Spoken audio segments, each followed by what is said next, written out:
Hello everyone. Previously we had discussed about the trivial functional dependency. Today we'll be discussing about the candidate keys, right? So today we'll be discussing about the candidate keys, right? So what is candidate key? Basically, what is a candidate key? A candidate key is a minimal set of attributes that can uniquely identify each row.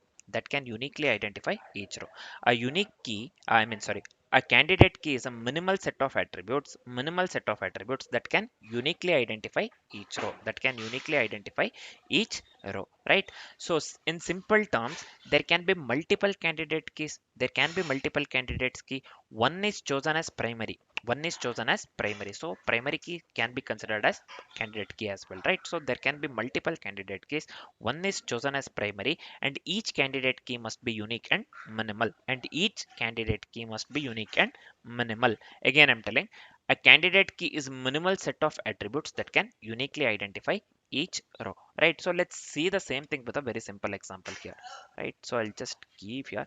Let's let's create the table users. So create table. So this one will be users. So within the table users, so I'll just go with the user ID. So this is int. So I'll just go with the email and mobile as well. So I'll just go with email varchar of I'll just give 100. Let's make use of the unique keyword here. Email must be unique, right? So email must be unique for each user here. So I'll just go with the keyword unique here. This is fine. So finally, let me go with the parameter mobile as well. So I'll just go with varchar 15. Varchar 15. So this is fine. So we have successfully written the query. Now let me explain this one in simple terms. So here we are making use of the user ID and email. This one, right? This part, the line number 2 and 3. So that can be candidate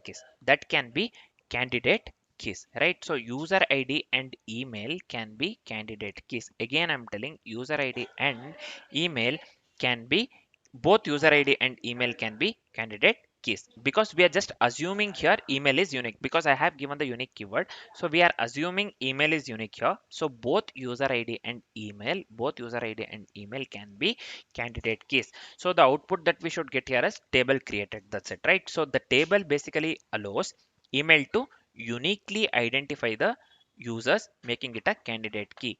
Basically, what does the table do here? It allows the email to uniquely identify users, making it as the candidate keys. So I'll just execute this one. Incorrect syntax varchar where?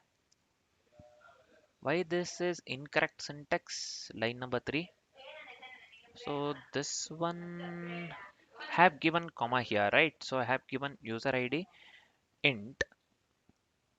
This is fine. Email have given varchar of 100. This is fine. I have given unique. I have made use of the unique keyword.